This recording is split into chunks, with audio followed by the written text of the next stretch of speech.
Dzień dobry. Dziś film, w którym wystąpił ojciec i syn, czyli Will Smith i Jaden Smith. 1000 lat po ziemi, którego reżyserem jest M. Night Shyamalan. Ja osobiście bardzo lubię tego reżysera, choćby za Szósty Zmysł czy Niezniszczalnego. I lubię także Willa Smitha. 1000 lat po ziemi z 2013 roku bardzo przypadł mi do gustu, a szczególnie urzekło mnie to, jak reżyser pokazał trudną relację ojca i syna. Dziś omówię wspaniałą scenę z tego filmu, w której zakochałem się od pierwszego obejrzenia.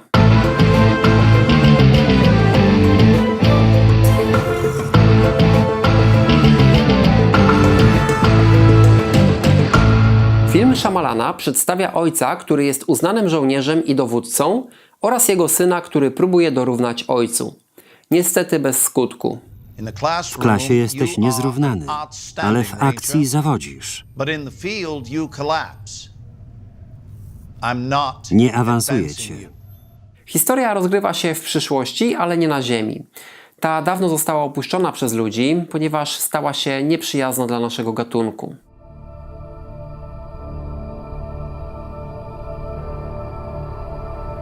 Ojciec wraca z podróży do domu i chce odbudować więź z żoną i synem. Relacja rodzinna została popsuta za sprawą zdarzenia, tragicznego zdarzenia, śmierci córki małżeństwa.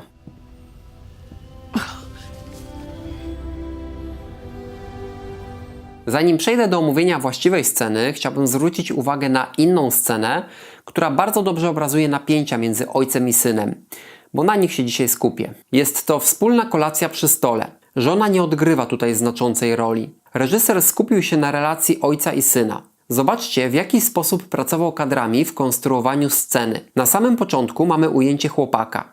Następnie ujęcie ojca, które ukazuje także syna. Ten pierwszy pokazany jest bardzo wyraźnie, widzimy niemalże na wprost jego twarz. Zaś chłopak zwrócony jest profilem do kamery. Akcentuje to ważność postaci w tej scenie.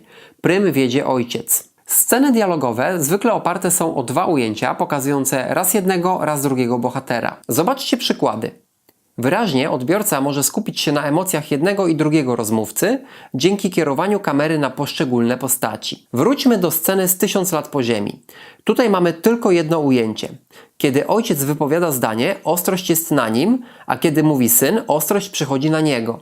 Ale tylko ostrość, nie kamera. Co ważne, scena w jednym momencie wręcz wymaga pokazania twarzy chłopca, ale nawet wtedy reżyser tego nie robi. Mężczyzna nakazuje synowi patrzeć mu w oczy, kiedy ten odpowiada.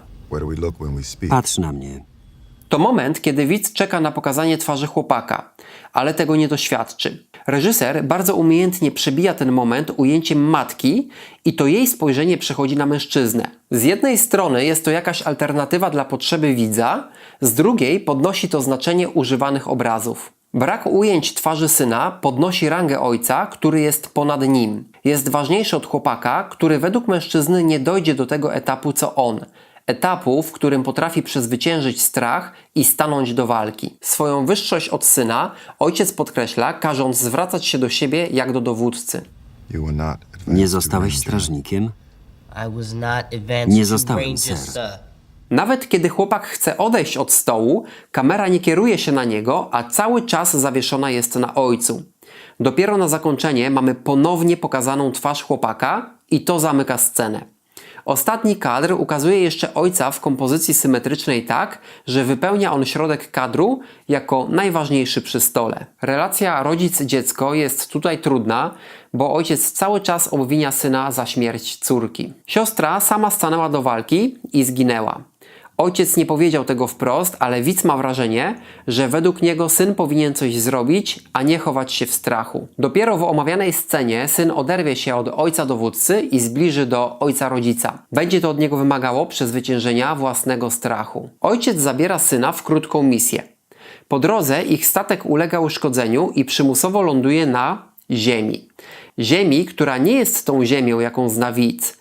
W filmie ta planeta nie jest już przyjazna dla człowieka. Okazuje się, że w katastrofie przeżyli tylko ojciec i syn. Muszą wysłać sygnał, aby pomoc mogła po nich przybyć.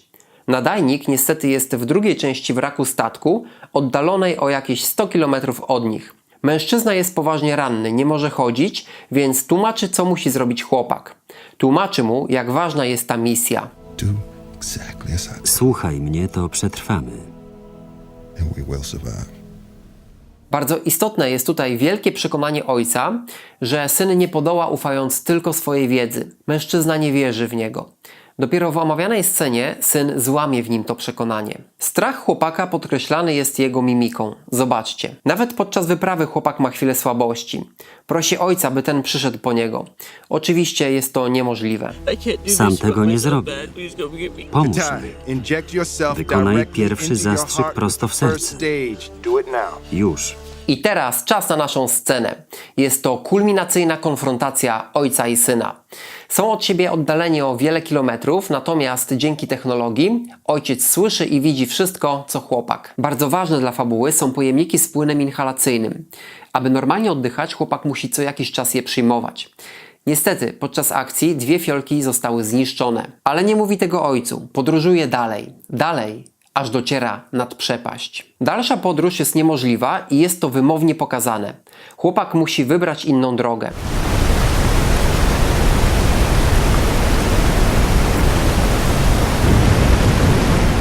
Ojciec prosi go o przedstawienie zapasów.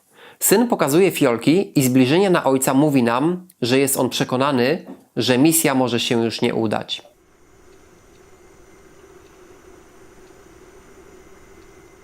Jest doświadczony, ale widz potrzebuje konkretów dla lepszego pojęcia sprawy niż wymownego ujęcia.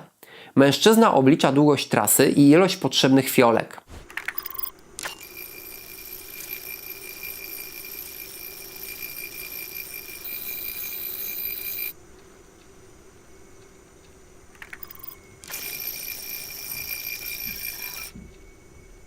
Widz nie ma już wątpliwości, że przy 2 pojemnikach z płynem chłopak musiałby skoczyć. To szybsza droga niż schodzenie i zużycie przynajmniej 3 fiolek. Ojciec wydaje rozkaz chłopakowi, aby ten przerwał misję i wrócił do niego. Abort mission. Przerwać misję. Return to the ship. Wracaj do statku. I tu zaczyna się piękna konfrontacja 2 różnych stanowisk. No, Dad. Nie, We, I can Zrobię do it. to. I don't need many. I can Dotrę get across tam in na just 2. 2. Ojciec znowu nie mówi tego wprost, ale uważa, że pomylił się, powierzając takie zadanie synowi. Wtedy chłopak nazywa rzeczy głośno. What was your mistake? Pomyliłeś się? Trusting me? Bo mi zaufałeś? Depending bo on me, thinking powierzyłeś that I could do zadanie? this? Zobaczcie, że rozmowa zbudowana jest na pojedynczych ujęciach. Nie są cięte. Każde pokazanie albo ojca, albo syna wiąże się tylko z jednym ujęciem. Wzmacnia to kontrast, ujęcie przeciw ujęciu. Kolejnym wzmocnieniem kontrastu jest zestawienie ujęć plenerowych z ujęciami wnętrza. Jedno jest mocno statyczne, drugie oparte jest na ruchu. Ojciec siedzi unieruchomiony, syn chodzi w kółko w zastanowieniu, co robić.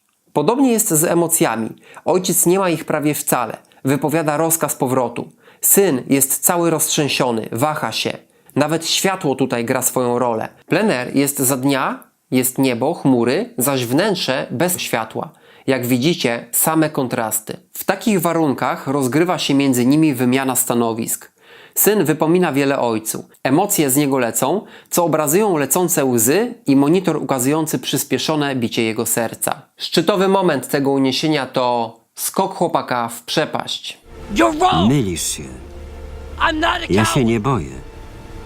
You're the coward. Ty jesteś tchórzem. I'm not a Nie coward. boję się. Qatar!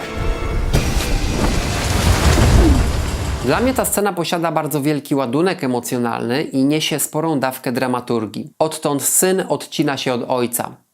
Tylko to mu zostało, aby zniszczyć mur między nimi i zbliżyć się do ojca na nowo. Do ojca, nie dowódcy. Scena jest bardzo piękna, bo przynosi wiele prawdy na temat stosunków między rodzicami a dziećmi, które w pewnym momencie muszą oderwać się od ich nadzoru i same rozwinąć skrzydła. A tutaj jest to chyba najlepiej pokazane. Reżyser Night Shyamalan bardzo umiejętnie posługuje się kontrastami w filmie i bardzo umiejętnie pokazuje relacje między bohaterami. Dziękuję Wam, że jesteście ze mną w kolejnym odcinku. Pamiętajcie, że zostawiając komentarz powodujecie, że ten kanał może się rozwijać. Ja też chętnie odpowiem Wam na te komentarze i chętnie dowiem się, co Wy myślicie o tym filmie.